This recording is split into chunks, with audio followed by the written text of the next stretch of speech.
Ya, pertempuran yang terjadi di perbatasan Israel dan Lebanon yang semakin memanas, pemirsa, kita juga akan memantau bagaimana sebenarnya situasi terkini di Lebanon. Kita sudah tersambung bersama dengan Dubes RI di Lebanon, sudah bergabung bersama kami Bapak Hajrianto Yetohari. Selamat malam waktu Jakarta, Pak Hajrianto. Selamat malam, Ya, Mbak Anggita. betul. Pak Hajrianto, kita ingin mengkonfirmasi kembali dan ingin mengupdate bagaimana sebenarnya situasi terkini di Lebanon saat ini. Informasinya warga ini sudah mulai berangsur bahkan keluar dari Lebanon. Tapi seperti apa Pak situasi terkini? Ya, sebetulnya kalau gelombang eksodus warga negara Lebanon itu sudah agak lama ya terjadi, tetapi tidak secara masif. Nah, sekarang ini yang terjadi adalah arus dua tahap, ya, dua gelombang.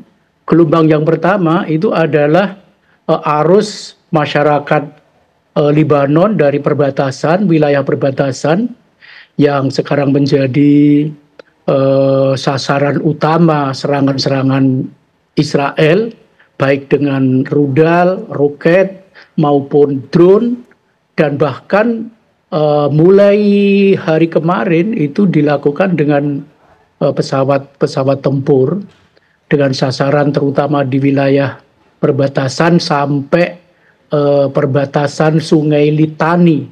Itu kira-kira 41 kilometer dari perbatasan. Nah, masyarakat itu kosong di wilayah perbatasan itu sudah lama kosong. Dan sekarang sekitar 10-20 kilometer dari perbatasan terjadi arus masyarakat mengalir ke kota Beirut. Itu gelombang yang pertama. Jadi Beirut itu menjadi ibu kota yang sekaligus sekarang menjadi tempat lari dari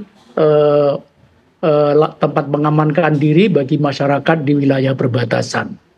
Dan gelombang yang kedua adalah masyarakat pergi meninggalkan Lebanon, terutama melalui wilayah darat, di mana satu-satunya yang paling dekat adalah ke wilayah Suriah. Maka arus gelombang masyarakat Lebanon dari Beirut ke Damaskus sekarang menjadi sangat padat. Dan perlu diketahui jarak antara Beirut ke Damaskus, Damaskus itu ibu kota Suriah, itu kira-kira dengan mobil kalau tanpa hambatan itu sekitar hampir 2 jam saja. Hampir 2 jam saja. Sementara alternatif yang lain yaitu Lebanon ke wilayah Turki melalui menyusuri pantai dari Beirut, Byblos, Tripoli, nanti masuk ke wilayah Suriah, Tartus, Hom, Latakia, baru kemudian masuk ke wilayah Turki. Itu membutuhkan waktu minimal 4,5 jam. Itu baru memasuki wilayah Suriah di sisi sebelah utara. Nah, maka dari itu memang alternatif yang paling utama bagi rakyat Lebanon untuk menyelamatkan diri, baik sebagai sebuah evakuasi diri maupun evakuasi oleh pemerintah, itu adalah memasuki wilayah Suriah melalui perbatasan di Masna. Jarak Beirut ke perbatasan Masna itu sekitar 1/4 jam. Lalu Masna ke Damaskus sekitar 35 sampai 45 menit. Kira-kira suasana yang terjadi sekarang itu seperti itu. Bisa dibayangkan Lebanon itu merupakan negara yang sistem transportasi publiknya sangat kurang, dan karena itu lebih banyak orang memiliki mobil-mobil pribadi, dan karena itu bisa dibayangkan jika jalan yang menghubungkan antara Beirut dengan kota-kota yang lain termasuk dengan Damaskus, dan yang sebenarnya kota-kota di perbatasan Lebanon sendiri di selatan seperti dari Nabatiyeh, Tir, Sidon, itu juga penuh sesak dengan mobil-mobil pribadi. Baik, Pak, ini kan yang banyak dijadikan target dan juga disasar tentunya adalah markas-markas Hizbullah. Tapi bagaimana kemudian dari pemerintah, dari otoritas Lebanon sendiri merespons terkait hal ini? ini memang sesuatu yang sangat unik ya. Sangat uniknya adalah bahwa Israel itu berperang dengan aktor non-negara. Jadi Hizbullah itu bagaimanapun juga adalah aktor non-negara. Meskipun Hizbullah itu juga menjadi bagian dari pemerintah Lebanon. Tapi pemerintah Lebanon sendiri berulang-ulang dinyatakan secara resmi baik oleh Perdana Menteri maupun oleh Menteri Pertahanan dan juga oleh Menteri Luar Negeri dan anggota-anggota kabinet yang lainnya bahwa Lebanon tidak menginginkan perang. La nuridu harb bahasa Arabnya gitu. Jadi kami tidak menginginkan perang, karena itu sekarang itu perang melawan Hizbullah, dan karena itu maka yang dijadikan dalih oleh Israel itu selalu adalah penyerangan dilakukan terhadap lokasi-lokasi yang di situ menjadi pusat penimbunan atau penyimpanan senjata-senjata Hizbullah, atau kalau tidak tempat penyimpanan adalah juga menjadi markas bagi tentara-tentara Hizbullah. Tetapi banyak orang tidak percaya dengan statement tersebut, bahwa itu lebih banyak merupakan dalih atau alibi saja untuk memberikan justifikasi dan legitimasi bagi serangan-serangan tersebut. Oke. Kira-kira seperti itu. Iya, beberapa negara ini sudah cukup mengecam terkait dengan serangan yang bertubi-tubi ini. Apakah ini sudah ada bantuan juga, Pak, dari negara-negara lain sejauh ini? Bantuan-bantuan yang bersifat kemanusiaan seperti logistik itu belum tampak ya dalam hari ini, tapi dalam hari ke depan itu beberapa negara Arab dan beberapa organisasi sosial kemanusiaan sudah menyatakan keinginannya untuk menyalurkan bantuan ke Lebanon. Jadi perlu kita lihat beberapa hari ke depan, tetapi perlu diketahui meskipun Lebanon itu mengalami krisis perekonomian dan sekaligus krisis politik yang sangat panjang, karena sekarang ini sudah 2 tahun Lebanon ini tidak memiliki presiden definitif. Padahal perlu diketahui bahwa presiden di Lebanon itu bukan presiden simbolik, tapi presiden yang ruling, ya, presiden yang memerintah. Bisa dibayangkan 2 tahun tanpa presiden, maka boleh dikatakan mengalami krisis politik yang parah. Tetapi secara kehidupan hanya masyarakat di lapisan bawah yang mengalami problem-problem yang menyangkut kehidupan, terutama dari segi makanan. Karena itu maka Lebanon memiliki ketahanan yang relatif lebih tinggi, terutama warga masyarakat kelas menengah ke atas. Karena Lebanon ini termasuk negara Arab yang berpenghasilan lumayan tinggi. Hanya kalah dibandingkan dengan negara-negara kaya di Arab Teluk seperti Emirat, Qatar, Kuwait, Arab Saudi.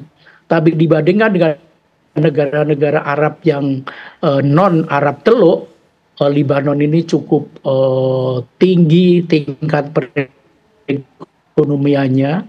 Pendapatan per kapita itu hampir 9.000 US dollar. Kira-kira seperti itu. Ya. Kita melihat ini berpotensi konflik akan semakin meluas, Pak. Apalagi ini ada pelibatan Iran dan juga ada beberapa kecaman dari sejumlah negara-negara dari kawasan Timur Tengah. Bagaimana kemudian melihat konflik ini? Apakah memang akan terus berkepanjangan? Apalagi informasinya Israel ini juga akan melakukan serangan darat, Pak.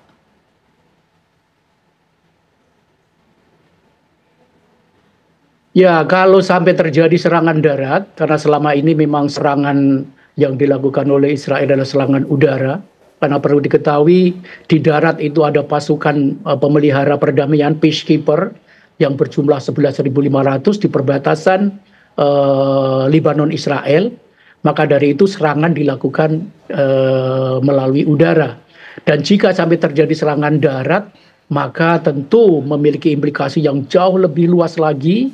Dan oleh karena itu pada hari-hari ini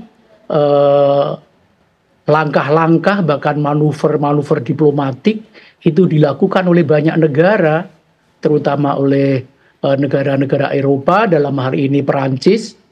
Perancis itu negara yang memiliki hubungan yang sangat istimewa dengan Lebanon, tapi juga memiliki hubungan yang baik dengan Israel, karena Lebanon itu dulu berdasarkan mandat Liga Bangsa-Bangsa pada masa akhir Perang Dunia Kedua, pada masa akhir Perang Dunia Pertama maksud saya, itu menjadi daerah mandat Perancis bersama-sama dengan Suriah.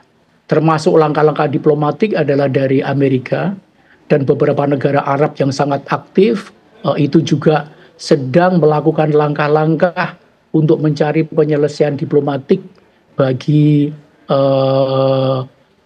konflik yang sekarang sudah diambang perang yang bersifat perang yang betul-betul peperangan ini.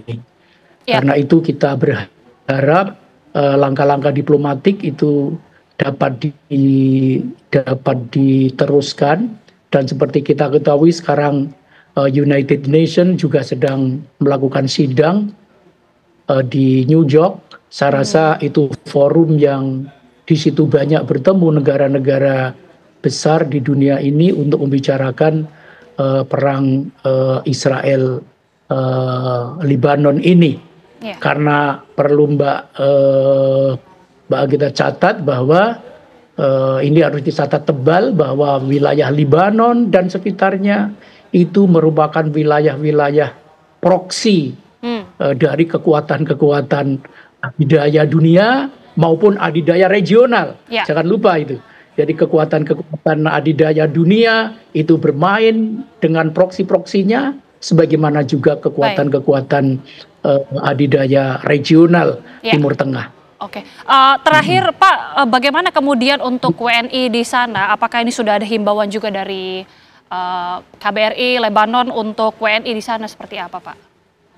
Ya, Mbak Anggita, alhamdulillah berdasarkan kajian-kajian kita, permenungan kita, dan pengamatan kita yang kita lakukan setiap hari, sejak bulan akhir Juli kita sudah menetapkan wilayah Lebanon itu menjadi siaga 1. Sebelumnya kita menetapkan wilayah perbatasan itu siaga 1, sementara Beirut dan sekitarnya itu siaga 2. Awal Agustus kita menetapkan keputusan perwakilan Indonesia yang kemudian disetujui oleh Menteri Luar Negeri di Jakarta, menetapkan seluruh Lebanon itu berada pada status siaga 1, dan karena itu warga negara harus dievakuasi. Sebelumnya karena di wilayah perbatasan yang statusnya siaga 1, warga negara Indonesia yang berada di perbatasan kita ambil, kita bawa, kita amankan, kita evakuasi ke shelter KBRI Beirut. Baik. Tapi setelah seluruh Lebanon status siaga 1, maka kita menerapkan evakuasi warga negara Indonesia, dan kita memulai evakuasi memulangkan ke tanah air pada tanggal 18 dan 19 Agustus untuk gelombang pertama. Dan kemudian tanggal 21 itu gelombang kedua, tanggal 23 itu gelombang ketiga, dan kita sekarang sedang mempersiapkan gelombang yang keempat. Baik. Mbak Anggita, perlu dicatat sedikit lagi bahwa evakuasi sebagaimana kesepakatan antara KBRI Beirut dan pemerintah pusat dilakukan secara low-key. Low-key itu artinya evakuasi secara tidak gaduh, tetapi secara tenang melalui penerbangan komersial yang tidak menimbulkan gejolak di tengah masyarakat. Insya Allah warga negara Indonesia dapat kita amankan semuanya, bahkan TNI yang menjadi pasukan pemelihara perdamaian di UNIFIL berjumlah hampir 1.300 sudah menyatakan kepada saya akan melakukan evakuasi yang terakhir ketika evakuasi warga negara Indonesia sudah selesai. Baik, terima kasih sekali lagi Pak Hajrianto Y. Tohari, Dubes RI di Lebanon, sudah bergabung bersama kami di Apa Kabar Indonesia Malam. Terima kasih Bapak, sehat selalu. Ya, sama-sama, sehat selalu. Baik. Dan pemirsa, untuk menakar bagaimana kemudian eskalasi konflik yang terjadi khususnya di perbatasan Israel atau di perbatasan Israel dan juga Lebanon, kita sudah bergabung tentunya bersama dengan pengamat Timur Tengah, Bapak Asmit Al-Hadar. Selamat malam, Asmit Al-Hadar. Dan juga tentunya bergabung secara virtual analis Timur Tengah, Bang Faisal atau Mas Faisal Assegaf yang nanti akan bergabung bersama kita. Tapi Pak Smith, tadi kita sudah mendengar ya bagaimana pernyataan langsung dari Pak Dubes, situasi terkini di Lebanon dan bahkan ada isu invasi darat dari pasukan Israel di wilayah Lebanon. Ini artinya eskalasi semakin mengkhawatirkan. Apakah ini akan terjadi dalam waktu yang cukup berkepanjangan nih serangan ini? Kalau berkepanjangan iya, tapi kalau bilang serangan darat, saya tidak percaya. Karena gini, Hizbullah itu kekuatan militernya jauh lebih besar dari Hamas. Dan sekarang ini tentara pasukan Israel di Gaza itu jauh lebih besar daripada pasukan Israel sekarang yang dikerahkan ke perbatasan untuk menghadapi Hizbullah. Nah, tahun 2006 ketika terjadi perang Hizbullah Israel dalam 35 hari, itu Israel menderita kerugian yang cukup besar. Oleh karena itu, sekarang Hizbullah itu punya kekuatan militer yang lebih besar, baik personal maupun persenjataan. Dan dia juga mempunyai terowongan-terowongan seperti di Gaza. Gitu. Nah, melihat kondisi yang dimiliki Hizbullah sekarang ini dan kemudian mobilisasi tentara Israel ke perbatasan, saya tidak melihat kemungkinan Israel melakukan serangan darat. Karena secara kekuatan militer akan lebih menyusahkan. Itu merupakan keunggulan dari Hizbullah. Hizbullah itu nggak punya angkatan udara, dia nggak punya angkatan laut. Kekuatan dia itu di darat. Dan Israel punya pengalaman yang buruk menghadapi Hizbullah. Jadi itu merupakan perang psikologi saja, memberi pesan kepada Hizbullah bahwa ini serangan akan jadi besar. Karena perang di Lebanon sekarang ini tidak bisa dilepaskan dari keinginan Perdana Menteri Israel Benjamin Netanyahu. Dia perlu perang ini. Karena apa? Perang di Lebanon sekarang ini tidak bisa dipisahkan dari perang di Gaza. Ya. Nah, perang di Gaza sudah berlangsung 1 tahun. Nah, 3 tujuan perang Israel di Gaza itu, yaitu pertama melumatkan Hamas, sehingga dia tidak lagi mempunyai kekuatan militer dan kekuatan politik untuk memerintah Gaza. Yang kedua, membebaskan sandera Yahudi yang masih ditahan di Gaza secara kekerasan. Yang ketiga, mendirikan pemerintahan baru, entitas Palestina yang non-Hamas dan non-Fatah. Dan 3 tujuan perang di Israel sekarang ini, 3 tujuan perang Israel di Gaza itu tidak tercapai sekarang ini. Nah, ini membahayakan kekuasaan Netanyahu. Okay. Oleh karena itu, dia perlu perang baru di Lebanon. Okay. Dan ini adalah suatu perangkap. Yeah.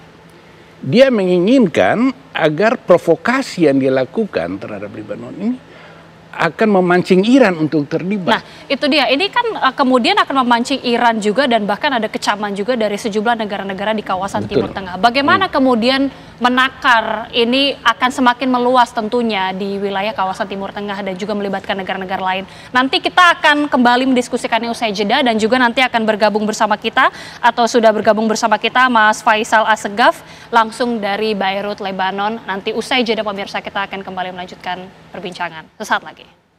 Dan sudah bergabung bersama kami analis Timur Tengah langsung dari Beirut, Lebanon, Mas Faisal Assegaf. Mas Faisal, selamat malam waktu Jakarta.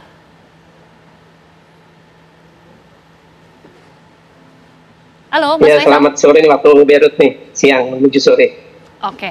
Ya, kedengaran kok Mbak. Oke, Halo. Mas, ini kita sambil melihat ya bagaimana kemudian eskalasi yang terjadi antara Hizbullah dan juga Israel. Bagaimana sih kemudian melihat dari kekuatan militer Hizbullah sendiri sejauh ini, Mas? Dan bagaimana kemudian untuk menakar juga ada banyak kecaman dari sejumlah negara-negara di wilayah Timur Tengah melihat serangan yang bertubi-tubi ini? Ya, memang kalau dari berbagai analisa seperti dari Alma Research, itu lembaganya Israel, kekuatan Hizbullah itu memang menakutkan, dan itu lebih menakutkan ketimbang Hamas malah. Itu perkiraan terus juga dari CSIS bahwa mereka bisa menembakkan kalau perang terjadi, perang terbuka dan Israel terjadi, itu menurut analisis mereka, Hizbullah bisa menembakkan sekitar 1.000 roket per hari ke arah Israel. Nah, tapi memang yang kita lihat sekarang ini, Hizbullah baru beberapa kali saja menembakkan peluru kendali jarak jauhnya. Biasanya yang dipakai itu untuk menggunakan roket Katyusha, roket lama, buatan lama. Oke. Bagaimana kemudian melihat kecaman langsung juga dari sejumlah negara-negara di kawasan Timur Tengah, Mas, termasuk bahkan Indonesia juga mengecam terkait dengan serangan ini? Ya, memang benar, karena kan ini serangan ini sama saja memperluas konflik yang di jalur perang Gaza sendiri belum selesai, ini diperluas untuk sampai ke Lebanon. Ini bakal makin berbahaya karena kan aliansi Hamas, Jihad Islam, Hizbullah, terus Al-Husyun di Yaman, kemudian Kataib Hizbullah di Irak, itu sama-sama ikut membela, termasuk selama ini membela Hamas. Nah, dengan makin memperluas ini maka akan makin memperluas konflik, dan itu makin sulit untuk mencapai perdamaian, terutama juga di Gaza itu sendiri. Oke, saya kembali ke Pak Smith. Tadi sempat mengatakan bahwa ini diharapkan juga bisa memprovokasi Iran untuk bisa terlibat langsung. Mungkinkah ini memang juga akan terjadi? Karena kalau kita melihat dari Garda Revolusi Iran juga sedang dikawal ketat, dijaga ketat sekali, mengingat sangat dikhawatirkan tentunya ada banyak mata-mata dan juga para pengkhianat. Begitu. Ya, tadinya saya mengira bahwa Iran mungkin akan membalas. Nah, tapi kemarin saya mengikuti pidatonya Presiden Masoud Pezeshkian, Presiden Iran yang baru terpilih dari kubu reformis. Pidatonya cukup mengejutkan saya karena sangat moderat. Memang dia mengecam Israel atas genosida yang dilakukan di Gaza maupun serangan terhadap Lebanon. Namun pada saat bersamaan dia menyatakan bahwa Iran membuka diri untuk berteman dengan negara manapun. Artinya politik detente yang dia lakukan. Dan dia juga menyatakan siap berunding dengan negara-negara kekuatan dunia, 6 kekuatan dunia itu terkait program nuklirnya. Nah, dia sama sekali tidak menyinggung mengenai kemungkinan Iran akan membela Hizbullah di Lebanon. Dan Hizbullah ini, berdirinya Hizbullah itu disponsori oleh Iran tahun 83.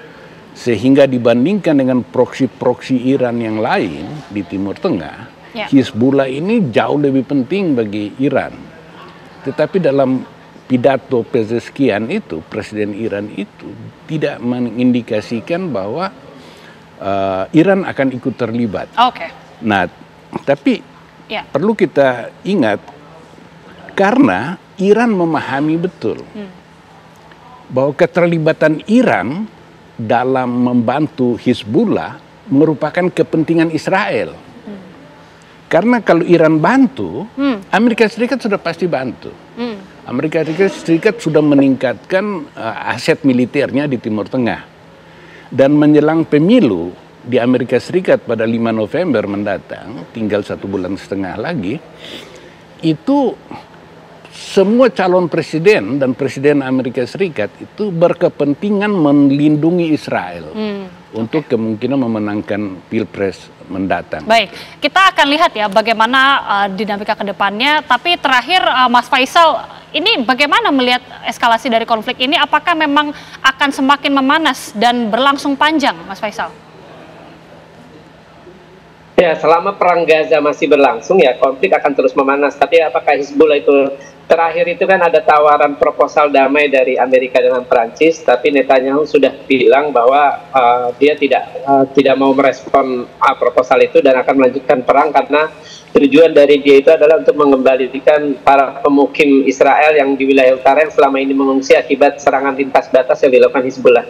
Jadi kalau saya berpikir selama perang Gaza masih berlangsung, maka konflik akan terus memanas dan ada potensi untuk meluas. Karena kan Hizbullah juga dari sejak 8 Oktober tahun lalu sudah menyatakan dia menyerang wilayah utara Israel sebagai bentuk solidaritas terhadap warga Palestina di jalur Gaza yang sedang dibantai oleh Israel. Oke, baik. Terima kasih sekali lagi Mas Faisal, terima kasih juga Pak Smit Al-Hadar sudah bergabung bersama kami di Apa Kabar Indonesia Malam. Terima kasih, selamat malam.